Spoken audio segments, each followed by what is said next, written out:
तो आइए मेरे दोस्तों, वर्टेक्स स्टडी में आपका स्वागत है। तो जो हम फिजिक्स अप्लाइड फिजिक्स का जो है सीरीज चला रहे हैं, उसका ये अगला लेक्चर है।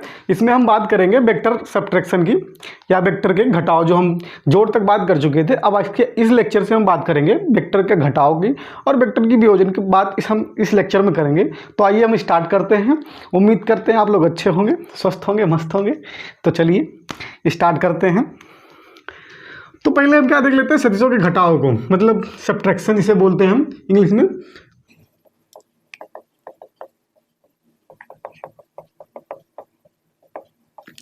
सदिशों का घटाना हमने क्या किया था, हमने देखा था इसका एडिशन देख चुके थे, मतलब जोड़ना देख चुके थे। जोड़ने हम रिजल्ट क्या लाए थे, दो सदिशों का अगर r equal to a square plus b square plus 2ab cos theta, ये हमारे पास आया था। लेकिन इसमें हमने क्या करना है, घटाना है। मतलब हमारे पास वेक्टर ये है माइनस वेक्टर बी करना है। अब एक चीज बताइए, इस चीज को हम इस तरह से लिख सकते हैं, वेक्टर ये प्लस वेक्टर माइनस के बी, इस तरह से लिख सकते नहीं लिख सकते? लिख सकते हैं ना, कोई दिक्कत तो होगी नहीं भैया। ये चीज़ तो एक ही बात है ना। अब यहाँ पे हमें क्या दिख रहा है, हमें यहाँ पे ये दिख रहा है कि जो हमारा ये था, ये एडिशन ऑफ वेक्टर बन गया नहीं बन गया? अरे बन गया ना एडिशन ऑफ वेक्टर। जैसे देखिए आपको हम समझाते हैं, यहाँ पे देख लीजिए, ये हटा रहे हैं, आपको याद ही होगा। तो यहाँ पे देखिएगा, देखिए हमारे पास वेक्टर ये रहता था ये, और ये वेक्टर इस तरह से भी, ये एडिशन था उसका वेक्टर का, हमने देखा था। ठीक है, ये किस एंगल पे लग रहा था, थीटा एंगल पे, और ये इसका जो होता था ये रिजल्टेंट होता था। ठीक है, तो हमने रिजल्टेंट क्या निकाला था, अभी फार्मूला जो लिखा था हमने। ठीक है, अब की बार क्या है, यहाँ पे भी हमने कहा था सदिश को माइनस करना हो या सदिश की दिशा विपरीत कर दी जाए तो सदिश माइनस हो जाता है, या सदिश को माइनस कर दो तो सदिश विपरीत हो जाता है। यानी इस बार सदिश कैसा है, सदिश इस बार इस तरह है, इस तरह है, यानी कि माइनस बी है, मतलब अपोजिट है।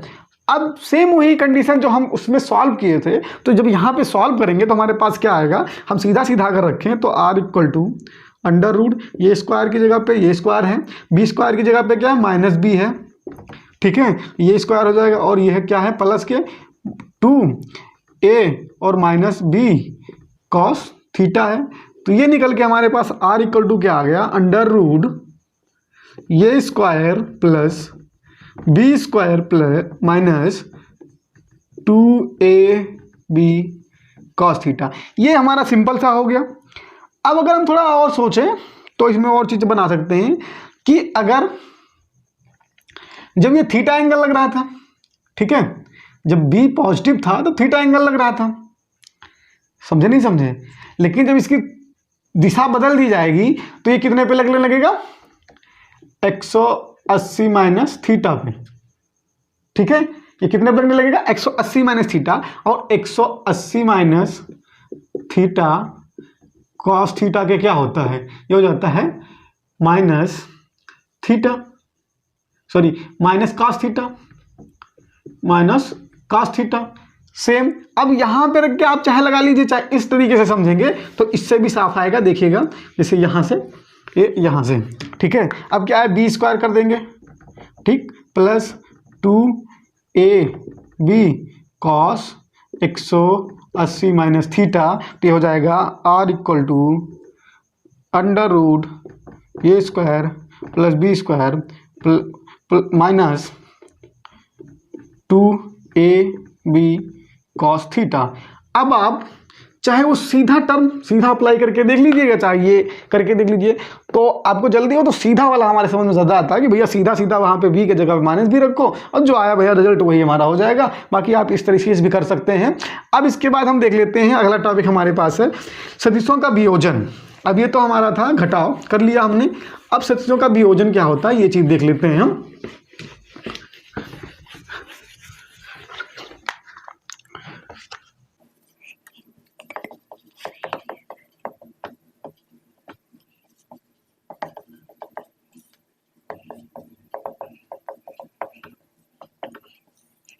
अब बात करते हैं सदिशों का वियोजन। पहले हम आपको डिफिनेशन बताते हैं इसका क्या होता है। देखो, सदिशों का वियोजन वह प्रक्रिया है जिससे क्या होता है, उस प्रक्रिया में किसी सदिश को दो या दो से अधिक भिन्न भिन्न दिशाओं से संलग्न सदिशों के रूप में इस प्रकार व्यक्त करते हैं कि इनका जो संयुक्त प्रभाव होता है वो हमारा जो दिया गया सदिश था उस प्रभाव के बराबर होता है। नहीं समझ में आया ना? हम बता रहे हैं, देखो इसके कहने का मतलब है कि हमारे पास अगर कोई वेक्टर दिया हुआ है ये वेक्टर तो इसके विभिन्न दिशाओं में असंख्य इसके हम तोड़ सकते हैं, अलग असंख्य सदिश बना सकते हैं। तो इस प्रकार से हम इसको तोड़ने कह रहा है कि इस प्रकार से तोड़ें कि जो इसका कंपोनेंट हो, मतलब इसका जो ये सदिश हो और ये सदिश हो, इसका जो रिजल्टेंट हो ये इसके बराबर हो। ठीक है, तो एक प्रक्रिया को क्या कहते हैं? सदिशों का वियोजन कहते हैं। मतलब सदिशों का वियोजन वह प्रक्रिया है जिसमें किसी सदिश को दो या दो से अधिक भिन्न भिन्न दिशाओं के संलग्न सदिशों में इस प्रकार व्यक्त किया जाता है कि उनका जो संयुक्त प्रभाव होता है वो दिए गए सदिश के प्रभाव के बराबर होता है।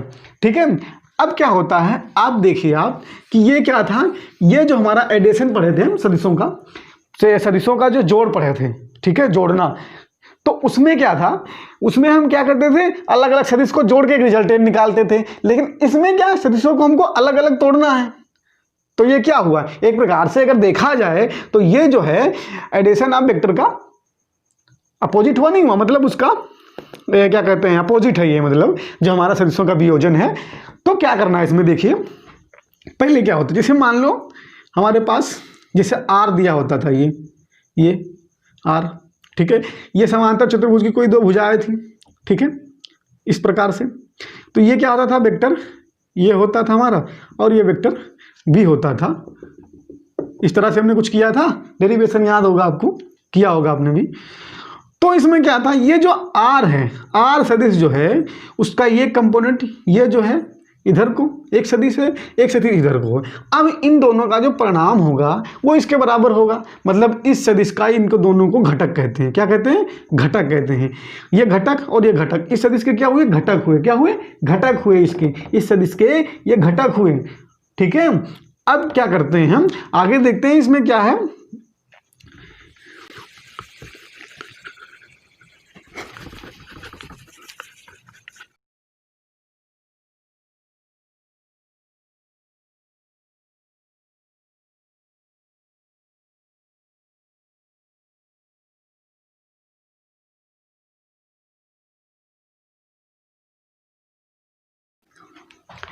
अब देखिए हमारा क्या है, ये क्या है, resolution of vector into the rectangular component in a plane. मतलब किसी सदिश को उसके आयताकार घटकों में वियोजन करना, किसी प्लेन में सदिशों को, किसी दिए गए सदिश को उसके रेक्टेंगुलर मतलब आयताकार घटकों में वियोजित करना। मतलब अब देख लेते हैं रेक्टेंगुलर कंपोनेंट पहले होता क्या है, मतलब आयताकार घटक क्या होते हैं।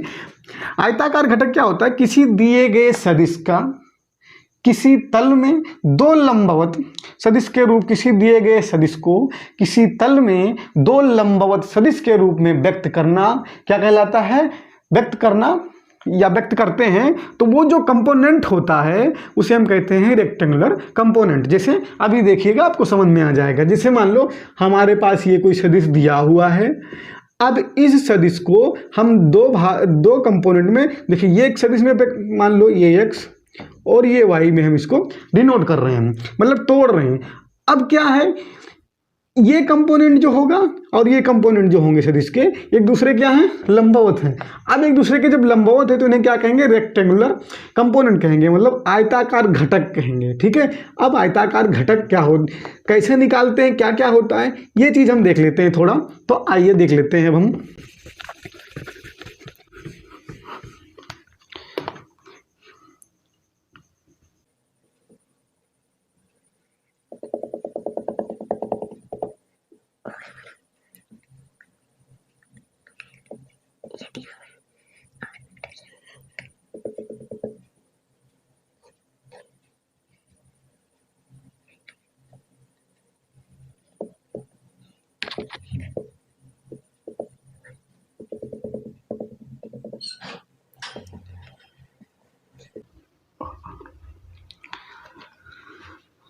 चलिए अब देखिए ये क्या है, ये हमारा y एक्सिस है, कोई तल है, पहली बात तो ये प्लेन तल है, आप व्हाइट बोर्ड को प्लेन तल मान लीजिए। और इस तल पे हमने क्या करना है, एक कंपोनेंट हमारा ये और एक कंपोनेंट ये, हमारा ये मेन सदिश दिया गया था, हमने रेक्टेंगुलर घटक में या रेक्टेंगुलर कंपोनेंट में इसको हमने तोड़ना है।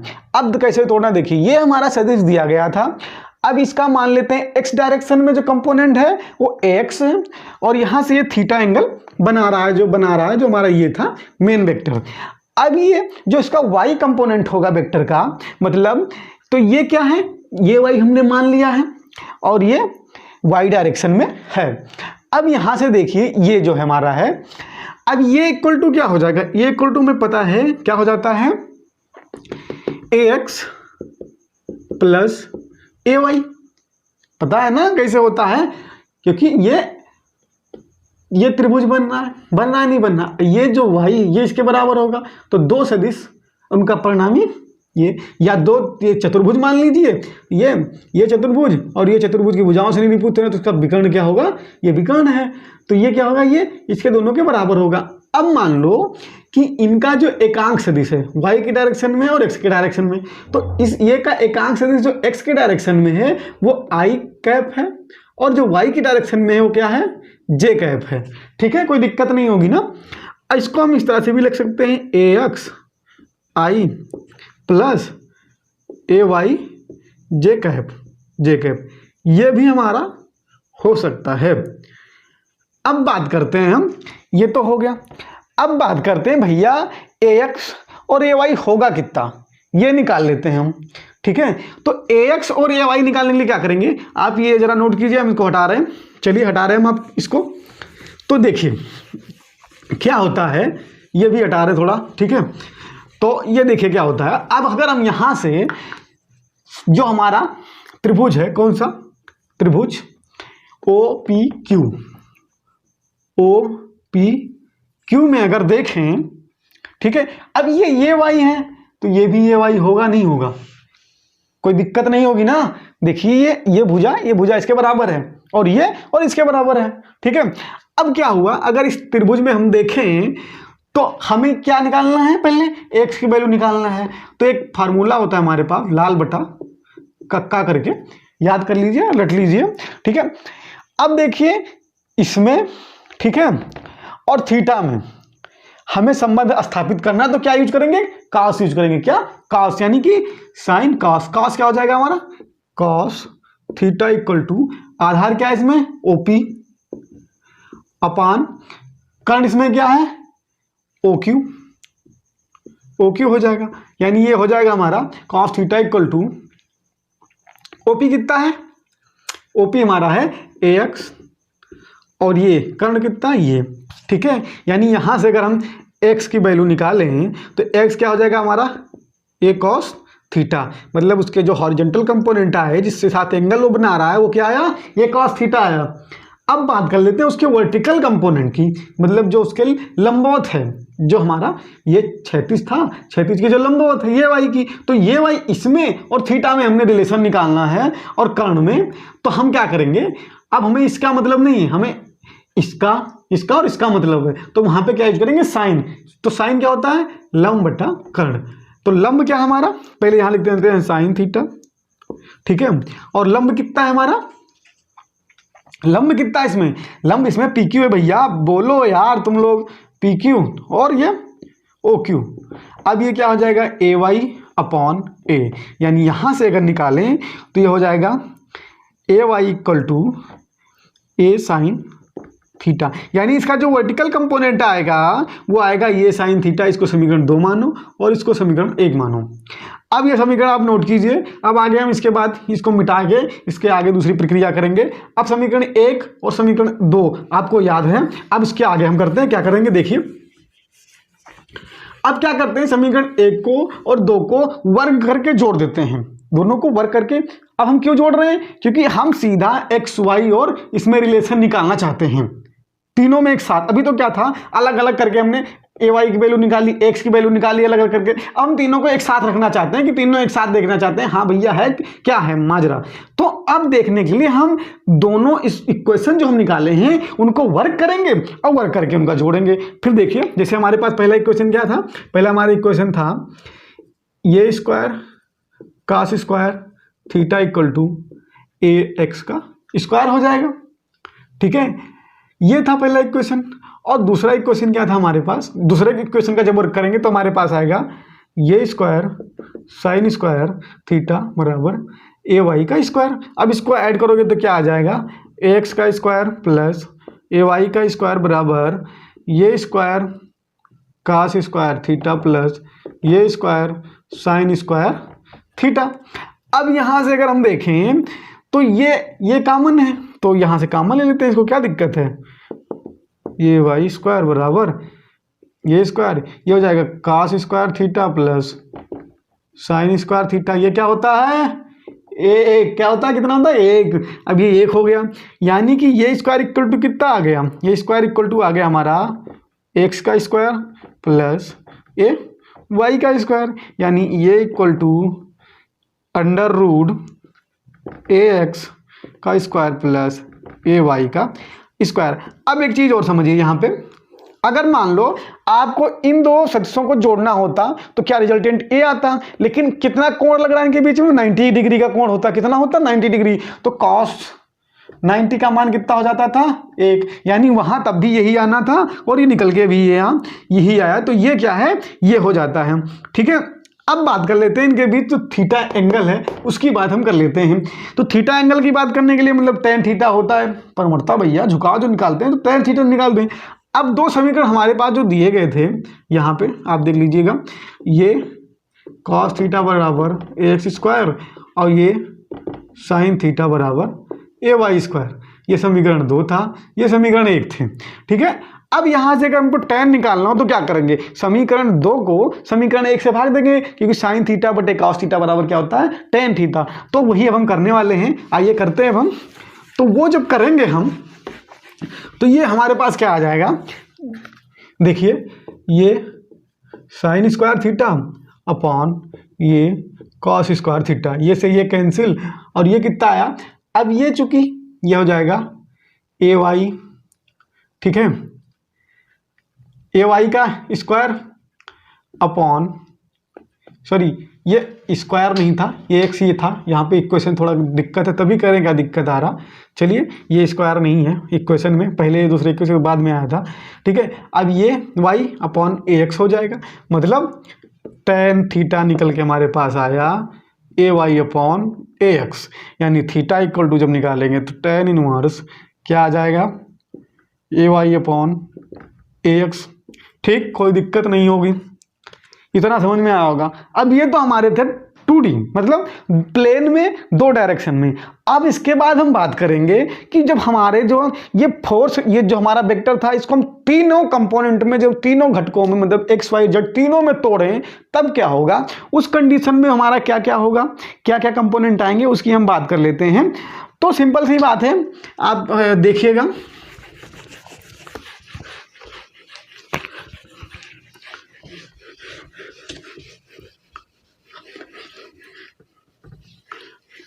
चलिए आप ये फिगर देखिए जो आपको दिख रहा है, इसमें आपको क्या दिख रहा है कि जो हमारा मेन वेक्टर ये है, ठीक है, वो क्या हो रहा है, एक्स के साथ अल्फा कोण बना रहा है और वाई एक्स के साथ बीटा कोण बना रहा है और जेड एक्स के साथ गामा कोण बना रहा है। तो भैया जब उसमें अगर इनके जो क्या नाम है एकांक सदिश, तो एक्स डायरेक्शन में आई होता है और क्या नाम है वाई डायरेक्शन में जे होता है और जेड डायरेक्शन में के होता है, तो हम इसको इस तरह से लिख सकते हैं, R equal to a x plus a y plus a z i cap j cap k cap, इस तरह से लिख सकते हैं, कोई दिक्कत नहीं है। अभी पिछली बार हम डेरिवेशन कर चुके हैं कि रिजल्टेंट कैसे निकालते थे, वहाँ 2D में था, यहाँ में 3D में है, तो यहाँ हम 3D में निकाल लेंगे। तो 3D में जब निकालेंगे तो आएगा हमारे पास, अब वही चीज़ दो चीज़ों में वो हम 3 में कर देंगे, मतलब ए एक्स हो जाएगा हमारे पास, ए वाई हो जाएगा और ए जेड हो जाएगा। लेकिन क्या था, सब में स्क्वायर भी था, तो स्क्वायर भी कर दो, क्या दिक्कत है, कोई दिक्कत नहीं है। ठीक है, अब बात कर लेते हैं हम, अब ये हो गया हमारा 3D में।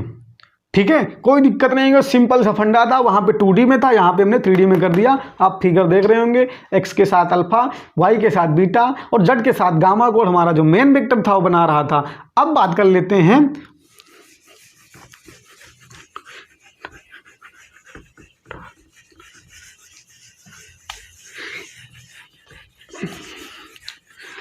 अब आगे हम जो बात करेंगे, ध्यान रखना, इसी में करेंगे 3D में, दिक् कोसाइन निकालेंगे। क्या निकालेंगे? दिक् कोज्या निकालेंगे। इनका जो हमारा मेन वेक्टर जो हम ये था, एक का दिक् कोज्या निकालेंगे। ठीक है, आइए देखते हैं।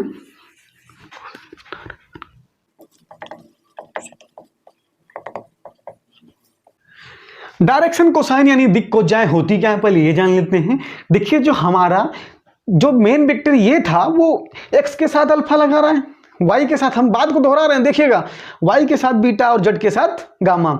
अब इनके साथ जो एंगल वो बना रहा है, इनके कोसाइन को ही हम उसका दिक् कोज्या या डायरेक्शन ऑफ कोसाइन बोलते हैं। डायरेक्शन कोसाइन बोलते हैं, मतलब जो उसके साथ, मतलब क्या कि जो उसके साथ वो बना रहा है कोण, उस कोण का अगर हम कोसाइन ले लें तो उस एंगल का क्या हो जाएगा, सॉरी उस वेक्टर का क्या हो जाएगा, दिक् कोज्या हो जाएगी। ठीक है, तो आइए देखते हैं। जो हमारा वेक्टर है वो एक्स वाई जेड के साथ जो कोण बना रहा है उसका कोसाइन, मतलब उसका कॉस, उसका क्या हो जाएगा, दिक् कोज्या आ जाएगी। मतलब क्या हो जाएगा, पहले हम ले अगर, तो पहले के साथ क्या बना रहा है, कॉस अल्फा, तो कॉस अल्फा कितना हो जाएगा, एक्स बाई ए। दूसरा क्या है हमारे पास, cos beta a y by a, cos gamma a y by, sorry a z by a. ये हो गया हमारा। मतलब अब क्या करें हम इसको, ठीक है, इनको हम क्या करते हैं, स्क्वायर करके ऐड कर देते हैं तीनों को जब स्क्वायर करके ऐड करेंगे, जरा ये लिख लीजिएगा, हम स्क्वायर करके ऐड कर रहे हैं, तो देखिए स्क्वायर करके ऐड कर रहे हैं तो क्या होगा, देखिएगा। ठीक है, तो स्क्वायर करेंगे तो ये हो जाएगा cos square alpha plus cos square beta plus cos square gamma, और कॉस स्क्वायर अल्फा कितना था, ए एक्स बाई ए का square plus a y by a का square plus a z by a का स्क्वायर। ठीक है, अब यहाँ पे देखिएगा, अब बराबर लिख लेते हैं यहाँ पे। अब ये क्या हो जाएगा, नीचे सेम है तो सेम लिख लेते हैं, x square plus a y का स्क्वायर प्लस ए जेड का स्क्वायर बाई ये स्क्वायर। बट ये इक्वल टू क्या होता है, अभी आप 3D में पढ़ेंगे, ये इक्वल टू क्या होता है, अंडर रूट एक्स का स्क्वायर प्लस ए वाई का स्क्वायर प्लस ए जेड का स्क्वायर होता है।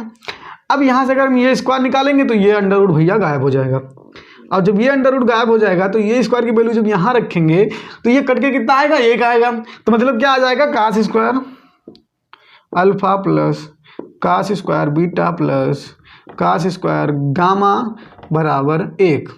ठीक है, ये हमारे पास आ जाएगा। समझ में आया होगा, कोई दिक्कत नहीं होगी। ठीक है, अब इसके बाद हम आगे बात करते हैं इसमें। आइए ये पहले देखिए, नोट कीजिए जल्दी से। चलिए अब इसके बाद हम आगे बात करते हैं।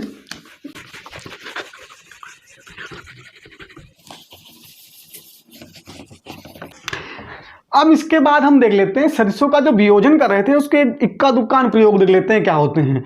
तो पहला अनुप्रयोग क्या देख लेते हैं, जब कोई आदमी चलता है, ठीक है, जैसे आप चल रहे हैं तो क्या होता है, वहां पे कैसे कैसे वियोजन होता है वो चीज देखते हैं। जैसे मान लो अब ये आपका क्या था, तल था, इस पे आप चल रहे हैं, तो आप जब चलते हैं तो पीछे की तरफ एक फोर्स लगाते हैं, अपने पैरों से जमीन पे क्या करते हैं, फोर्स लगाते हैं। ये मान लीजिए इसका वाई डायरेक्शन है, ये हमारा क्षैतिज जो था हमने एक्स मान लिया। ठीक है, अब आप जब चल रहे हैं तो अपने पैरों से एक फोर्स लगा रहे हैं जमीन पे अंदर की ओर, इस तरह से। अब न्यूटन का थर्ड लॉ कहता है भैया कि जितनी भी क्रिया दोगे प्रतिक्रिया उतनी मिलनी है, मतलब यहाँ पे रिजल्टेंट मिल जाएगा आपको यहाँ पे इस तरह से। ठीक है, यानी कि यहाँ पे आर मिल जाएगा, यहाँ पे हमने एफ, वो हम अपने पैरों से जमीन पे लगाए थे। अब क्या हुआ, अब एक चीज समझिएगा, यहाँ पे जो भार होगा बॉडी का, जैसे आपका जो भार है वो सीधा बिल्कुल लंबवत, सीधा बिल्कुल कहाँ काम करता है, जमीन के जो हमारा तल होगा उसका सीधा लंबवत mg काम करेगा। ठीक है, mg काम करेगा। अब क्या होगा, ठीक है, अब r जो हमारा था इसको जो हम वियोजन करेंगे इसका, तो यहाँ पे एक कंपोनेंट का आएगा आर, यहाँ पे थीटा एंगल पे था, ये थीटा एंगल पे, ठीक है, तो हो जाएगा R cos theta, theta angle पे लग रहा था, ठीक है। ये हो जाएगा आर साइन थीटा हो जाएगा। अब एक चीज देखिए, ये ऊपर को लग रहा है और ये इधर को लग रहा है, अब ये एक दूसरे को बराबर कर लेंगे, ये नीचे को उतने लग रहा है, ये उतने ऊपर को लग रहा है, तो भैया आपस में खत्म हो जाएंगे। तो भैया गति कौन इनको प्रदान करेगा? जो इस रिजल्ट, जो इस किसका, जो हमने फोर्स लगाया और फोर्स का जो हमें क्या नाम है अपोजिट मिला, मतलब क्या बोलते हैं इसको, अरे प्रतिक्रिया जो मिला, प्रतिक्रिया का जो क्षैतिज कंपोनेंट है आर कॉस थीटा, वो हमारी गति के लिए क्या है, उत्तरदायी है, वो हमको आगे की तरफ बढ़ाएगा, ठीक है। अब इसके बाद हम बात कर लेते हैं दूसरे अनुप्रयोग की। दूसरा एग्जांपल समझ लीजिए कि जैसे हमारे पास कोई रोलर होता है, रोलर कौन सा, लान रोलर, तो उसको खींच धकेलने से क्या होता है, ज्यादा सुविधाजनक होता है इसको खींचना। मतलब ये हमारे पास लान रोलर है ये, ठीक है, ये रोलर पहले समझते हैं। अब पहले इसमें क्या करेंगे, हम पहले खींचेंगे, क्या करेंगे, खींचेंगे और इसमें धक्का देंगे, मतलब इसमें पुश करेंगे, सॉरी खींचेंगे, इसमें मतलब पुल करेंगे और इसमें पुश करेंगे, तो इसमें हम धक्का दे रहे हैं, ठीक है, इसमें धक्का देते हैं। अब खींचना आसान होता है या धकेलना आसान होता है, ये देखते हैं हम। यहाँ पे मान लो आज जब हम धकेलेंगे, जैसे लोलर है, और जब लोलर को ढकेलेंगे तो हम क्या करेंगे, इंटरनली इस पर फोर्स लगाएंगे, क्या लगाएंगे, फोर्स लगाएंगे। तो ये यहाँ पे इसको पहले हम डायरेक्शन इसका बना देते हैं, यहाँ पे मतलब कुछ एंगल पे हम भैया यहाँ पे फोर्स हम इसको इंसर्ट करेंगे, यहाँ इस पे ढकेलने के लिए, सॉरी ये ढकेलने के लिए, ठीक है, और ये खींचने के लिए है, ये ढकेलने के लिए, धकेलने के लिए। अब हमने जब इस पर लगाया फोर्स, तो ये कंपोनेंट इसका क्या हो जाएगा, यहाँ पे थीटा एंगल पे कुछ, तो ये हमारा हो जाएगा एफ कॉस थीटा, और ये कंपोनेंट इसका हो जाएगा एफ साइन थीटा, ठीक है। अब इसका वेट मान लो डब्ल्यू था, ठीक है। अब ये एक चीज देखिए, डायरेक्शन मेन चीज, डायरेक्शन ध्यान दीजिएगा, ये फोर्स अंदर को, मतलब ये इधर को लगेगा और ये इधर को लगेगा डायरेक्शन, तो ये क्या होगा, अब क्या यहाँ पे जो इसका वेट है और ये मतलब ये बढ़ जाएंगे, डब्ल्यू प्लस ये हो जाएगा एफ साइन थीटा, मतलब इसका वेट इतना हो जाएगा। तो भैया जब कोई चीज वजन हो जाएगा तो फोर्स ज्यादा लगेगा। अब इसको केवल यही ढकेलने का काम करेगा, मतलब यहाँ पे क्या होगा, ये आसान नहीं पड़ेगा हमें, क्योंकि इसमें फोर्स ज्यादा लगेगा, इसका वेट बढ़ गया, जिसका वेट बढ़ जाता है उसको ढकेलने में ज्यादा लगेगा ना। अब यहाँ पे देख लेते हैं खींचने वाली बात में हम क्या करेंगे। अब जब हम खींचेंगे इस रोलर को, ये हमारा खींचने वाला कंडीशन हो गया। जब इसको खींचेंगे तो किसी एंगल पे इस पे हम फोर्स लगाएंगे अपनी तरफ को खींचने के लिए, इस तरह से मान लो थीटा एंगल पे हमने लगा दिया ये एफ। अब ये जो इसका ये कंपोनेंट होगा, ये कितना होगा, एफ कॉस थीटा, और ये कंपोनेंट होगा एफ साइन थीटा, ठीक है। अब ये जो भार होगा इसका डब्ल्यू, अब इसका जो नेट वेट हो जाएगा, मतलब नेट टोटल भार, नेट वेट अप्लाई करने के बाद हमारा जो हमारा फोर्स अप्लाई करने के बाद, तो इसमें क्या आएगा, W minus F sine theta. मतलब क्या हुआ, उसके जो एक्चुअल वेट था उसका, उससे कम हुआ ना, उसका वेट धकेल खींचने में कम हुआ ना। तो भैया जब वो जब धीरे धीरे कोई चीज वेट उसका कम होगा तो क्या होगा कि वो हमें आसान पड़ेगा ढकेलना, मतलब सॉरी खींचना, ठीक है, धकेलना खींचना, जो वेट उसका कम होएगा। अब ये जो हमारा एफ कॉस थीटा है, इसको आसानी से लेके धड़ धड़ धड़ धड़ धड़ क्या करेगा, खींच लेगा। तो अब आप देखिए कि यहाँ पे खुद देखिए, हमें ढकेलना आसान था या खींचना आसान था, वो आप डिसाइड करिएगा बाद में। तो आज क्या करते हैं, आज का लेक्चर यहीं पे इंडअप करते हैं। अगले लेक्चर में हम बात करेंगे सदिशों का, जो हमारा अब अगले लेक्चर में हम बात करेंगे सदिशों के गुणन के बारे में, अदिश गुणन और सदिश गुणन के बारे में। और ये फिजिक्स का लेक्चर, अप्लाइड फिजिक्स का लेक्चर चलता रहेगा जब तक टोटल पूरा कंप्लीट नहीं हो जाता है। तो आप इस चैनल को सब्सक्राइब कर लीजिए। और आप एक चीज़ और, अगर आपका कोई क्वेश्चन हो, कोई समस्या हो, कोई प्रॉब्लम हो, कोई दिक्कत आप हमसे शेयर करना चाहते हैं या सुझाव देना चाहते हैं, तो आप एक काम कीजिए, फेसबुक पर जाइए, वहाँ पर सर्च कीजिए वर्टेक्स स्टडी, और वहाँ पे इस तरह का कुछ पेज खुल के आएगा। पेज खुल के जब आए तो फॉलो बटन पे आप फॉलो कर लीजिएगा क्लिक करके, और सेंड मैसेज पे क्या कीजिएगा, मैसेज सेंड कर दीजिएगा। आपकी कोई समस्या हो या सुझाव हो तो हम उसके ऊपर अमल करने की या उस समस्या का सुझाव करने का पूरा कोशिश करेंगे। तो मिलते हैं अगले लेक्चर में, तब तक के लिए हंसते रहिए, मुस्कुराते रहिए और एक फिजिक्स का लेक्चर देखते रहिए।